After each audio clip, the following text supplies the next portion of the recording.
नमस्कार। ज्योतिष शास्त्र में श्रद्धा और विश्वास रखने वाले सभी जातकों का पारलौकिक जगत चैनल में बहुत बहुत स्वागत है। ग्रहों के राजाधिराज भगवान भुवन भास्कर सूर्यदेव 17 सितंबर को राशि परिवर्तन कर चुके हैं और कन्या राशि में गोचर कर रहे हैं। कन्या राशि में सूर्य का गोचर अत्यंत शुभ और श्रेष्ठ फल देने वाला होगा, क्योंकि कन्या राशि में 3 नक्षत्र हैं, उत्तरा, फाल्गुनी, हस्त और चित्रा नक्षत्र। उत्तरा फाल्गुनी सूर्य का नक्षत्र है, हस्त चंद्रमा का नक्षत्र है और चित्रा मंगल का नक्षत्र है। तो पहले सूर्य अपने ही नक्षत्र में गोचर करेंगे, फिर अपने मित्र चंद्रमा के नक्षत्र में गोचर करेंगे और अंत में मंगल के नक्षत्र में गोचर करेंगे। जब कोई भी ग्रह अपनी ही राशि या अपने नक्षत्र में गोचर करे या फिर अपने मित्र की राशि या मित्र के नक्षत्र में गोचर करे तो अत्यंत श्रेष्ठ फल देता है। तो इस तरह सूर्य का ये गोचर अत्यंत श्रेष्ठ फल देने वाला होगा और 1 माह के लिए अत्यंत दुर्लभ ग्रह गोचर आपकी कुंडली में बनेगा, तो आपको इसका पूरा लाभ लेना चाहिए। क्योंकि सूर्य सरकारी नौकरी, उच्च पद और मान सम्मान के कारक हैं। सूर्य पावर और अथॉरिटी के कारक हैं। सूर्य ही आत्मा है, सूर्य ही जीवन है और सूर्य ही पिता के कारक हैं। और ऐसे सूर्य जब कन्या राशि में गोचर करेंगे तो कर्क राशि के जातकों पर क्या प्रभाव पड़ेगा, इसी का विश्लेषण करेंगे इस वीडियो में। ये विश्लेषण आपकी चंद्र राशि के आधार पर किया जा रहा है और वीडियो के अंत में मैं आपको सूर्य के उपाय भी बताऊंगा। तो चलिए वीडियो शुरू करते हैं। तो ये है कर्क राशि के जातकों की कुंडली। कर्क राशि चंद्रमा की राशि है और देवगुरु की उच्च की राशि है। और ऐसी राशि में सूर्य कन्या राशि में गोचर कर रहे हैं, जहाँ पर वो अपने नक्षत्र और चंद्रमा के नक्षत्र में गोचर करेंगे तो कर्क राशि के जातकों के लिए बहुत ही श्रेष्ठ फल प्रदान करेंगे। सूर्य का गोचर पराक्रम भाव में हो रहा है और सूर्य की दृष्टि भाग्य के भाव पर हो रही है, जहाँ पर देवगुरु का गोचर है। तो ये ग्रह स्थितियाँ आपके लिए बहुत ही श्रेष्ठ हैं। लेकिन आगे बढ़ने से पहले मैं कुछ बातें आपसे शेयर करना चाहूँगा।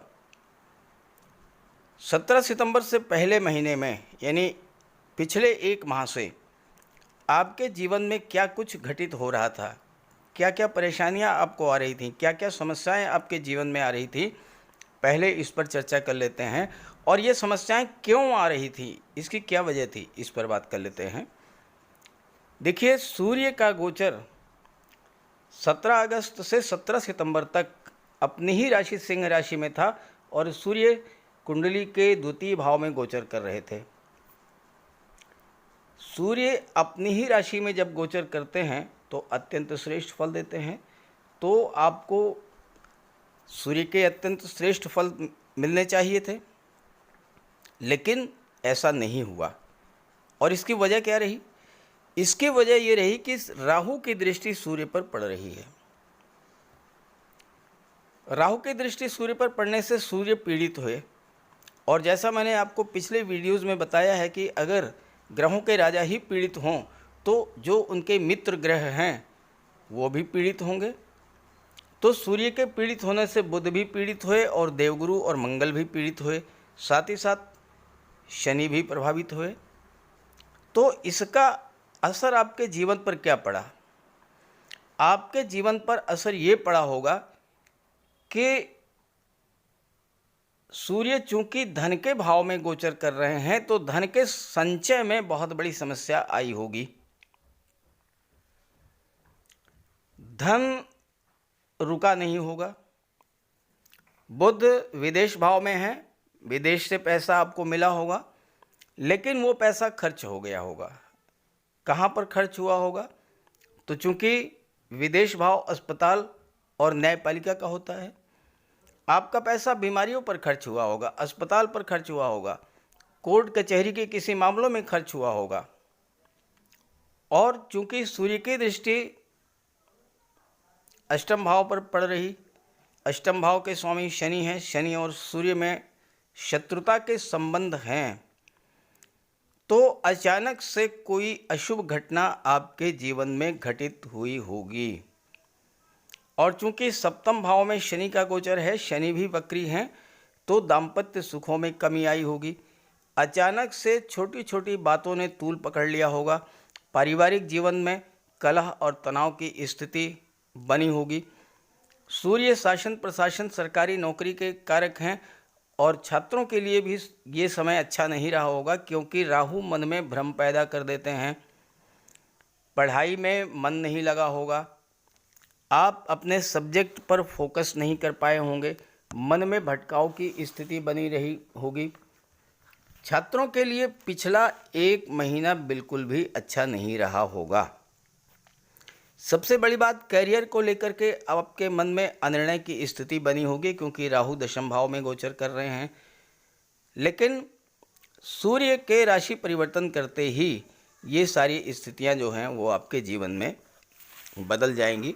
और चूंकि शनि सप्तम भाव में है और शनि की दृष्टि आपके लग्न पर पड़ रही है, तो आपको जोड़ों में दर्द, वायरल, नेत्र कष्ट या पेट संबंधी समस्याओं ने भी परेशान किया होगा। मन आपका अशांत रहा होगा और साथ ही साथ कोई कार्य आपका विदेश से संबंधित था तो वो भी बनते बनते बिगड़ गया होगा। मानसिक अशांति और डिप्रेशन जैसी स्थिति रही होगी। लेकिन आप महसूस करेंगे कि 17 सितंबर से जैसे ही सूर्य राशि परिवर्तन करके कन्या राशि में आएंगे, सारी स्थितियां बिल्कुल से बदल जाएंगी और आप बहुत बड़ा राहत और सुकून की स्थिति महसूस करेंगे। तो चलिए बात कर लेते हैं 17 सितंबर से 17 अक्टूबर के ग्रह गोचर की स्थिति के बारे में। सूर्य का गोचर 17 सितंबर को पराक्रम भाव में होगा। सूर्य ग्रहों के राजा हैं, बुध के साथ हैं और सूर्य बल, तेज, ऊर्जा और प्रकाश के कारक हैं। बुध बुद्धि और ज्ञान के कारक हैं। तो सूर्य और बुध का पराक्रम भाव में गोचर आपके पराक्रम और पुरुषार्थ में वृद्धि करने वाला होगा। साथ ही बुध आपके ज्ञान, बुद्धि, कौशल, इंटेलिजेंस, स्किल, मेमोरी पावर को बूस्टअप करेंगे, सोचने समझने की क्षमता को बढ़ाएंगे और साथ ही आपका भाग्य भी साथ देगा, क्योंकि सूर्य की दृष्टि पड़ेगी भाग्य भाव पर और भाग्य भाव पर देवगुरु का गोचर है।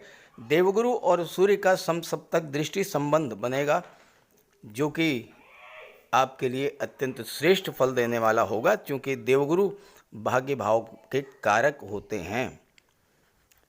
बुध यहाँ पर विदेश भाव के स्वामी हैं, तो आपको विदेशी व्यापार से भी बहुत बड़ा लाभ होगा।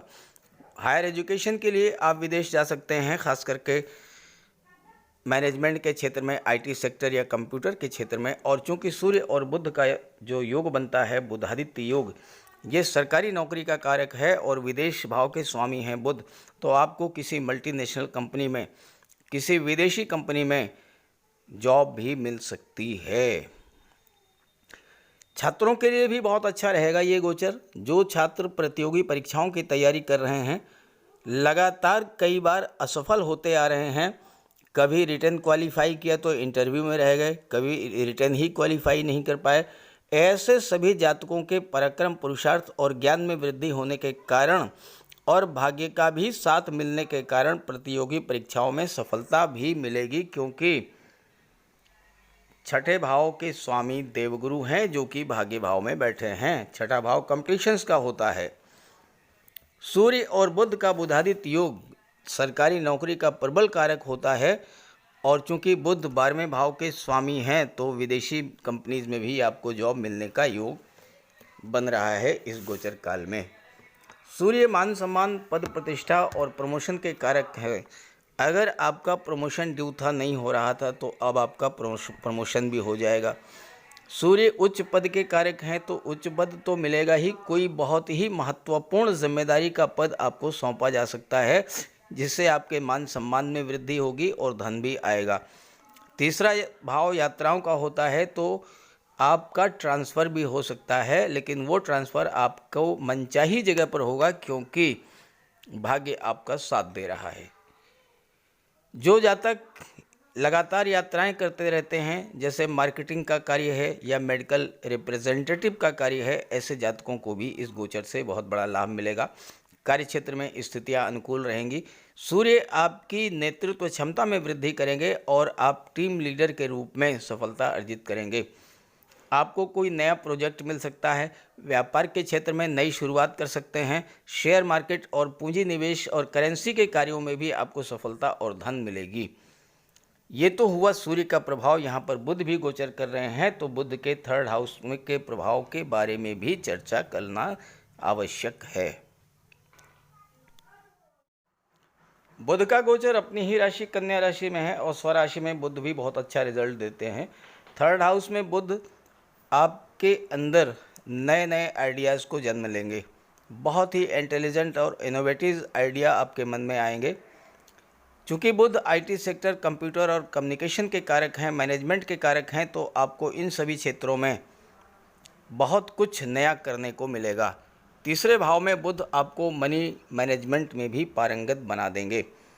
आप अनावश्यक खर्चों पर कंट्रोल करने में सफल होंगे।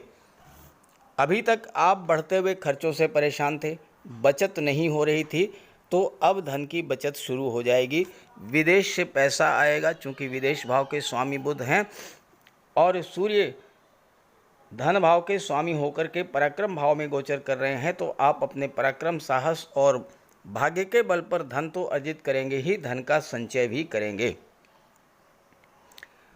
यहाँ पर शुक्र की बात करें तो बुध शुक्र के मित्र हैं, शनि के भी मित्र हैं और बुध का गोचर लाभ के भाव में है, तो आपको हर तरह का लाभ प्राप्त होगा। बुध और शुक्र के प्रभाव से आप संतान की प्राप्ति होगी, आपका विवाह भी हो सकता है और धन प्राप्ति के तो प्रबल योग हैं। साथ ही साथ शुक्र 4th भाव के स्वामी भी हैं, जहाँ से भौतिक सुखों का विचार किया जाता है। तो इस गोचर काल में आपको इतना धन प्राप्त होगा कि आप भौतिक सुख सुविधा के साधनों में भी वृद्धि करेंगे और आप अपने मकान बनवाने की शुरुआत कर सकते हैं, मकान का डेकोरेशन कर सकते हैं या फिर कोई नया वाहन भी आप खरीदना चाहें तो खरीद सकते हैं, क्योंकि शनि की दृष्टि जो है वो 4th भाव पर पड़ रही है। तो कुल मिलाकर के सूर्य का ये राशि परिवर्तन आपके लिए बहुत ही श्रेष्ठ फल देने वाला होगा। बस आप सूर्य का उपाय करते रहें ताकि आपको सूर्य का ज़्यादा से ज़्यादा लाभ मिल सके। तो चलिए बात कर लेते हैं उपायों पर।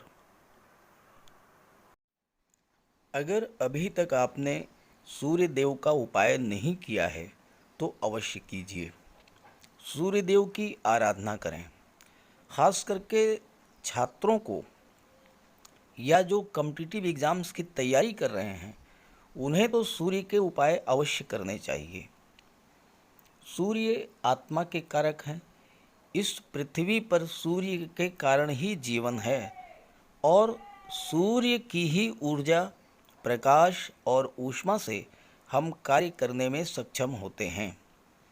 सूर्यदेव की आराधना करेंगे, आत्मा को बल मिलेगा, आत्मविश्वास में वृद्धि होगी, कार्य करने की ऊर्जा प्राप्त होगी, जीवन में रोशनी आएगी, भाग्य चमक जाएगा और फिर आप सफलता की सीढ़ियां चढ़ते चले जाएंगे। तो प्रातःकाल स्नान करते समय जल में लाल पुष्प या केसर डाल करके स्नान कीजिए। इसके बाद सूर्योदय से 1 घंटे के भीतर सूर्य देव को अर्घ्य दीजिए। तांबे के लोटे में जल, अक्षत, लाल पुष्प, रोली, लाल चंदन ये डाल करके सूर्य देव को अर्घ्य दीजिए। ध्यान रखें कि सूर्य देव को अर्घ्य 3 बार में देना है। 1 लोटे जल को आपको 3 बार में अर्घ्य देना है और साथ ही साथ इस बात का ध्यान रखना है कि जो जल है वो आपके पैरों पर ना गिरे।